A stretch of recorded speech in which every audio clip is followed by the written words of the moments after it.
আগেকার দিনের বাচ্চারা যেভাবে ফোনের জন্য বায়না করতো ভার্সেস এখনকার দিনের বাচ্চারা যেভাবে ফোনের জন্য বায়না করে। আগেকার দিনে ওমা বল।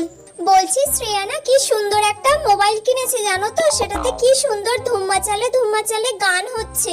আমি ওর থেকে একবার নিতে গেলাম কিন্তু ও আমাকে সেটা দিচ্ছে না। ও মা তুমি আমাকে ওইরকম একটা মোবাইল কিনে দেবে গো? না ওসব কিনতে হবে না দাও এখন। না মা, কি সুন্দর ওটাতে ধুম্মা চালে গান হচ্ছে, আমার খুব ভালো লাগছে। আমি ওই মোবাইলটা কানে দিয়ে ওই গানটা শুনবো। আচ্ছা ঠিক আছে, আগে ভালো করে পড়াশোনা করে নে। হ্যাঁ আমি সব পড়া করে যা নেব। পড়তে বস তাহলে। আচ্ছা ঠিক আছে। এখনকার দিনে মানা খাবি আয়। না, আমাকে যদি না এক্ষুনি ফোন দাও, আমি যদি গেম না খেলতে পারি তাহলে আমি খাবো না, পড়বো না, কিচ্ছু করবো না। আমাকে এক্ষুনি তোমার ফোনটা দিতে হবে, তবেই আমি খাবো, পড়বো, সব করবো। দাও। এই নে ধর।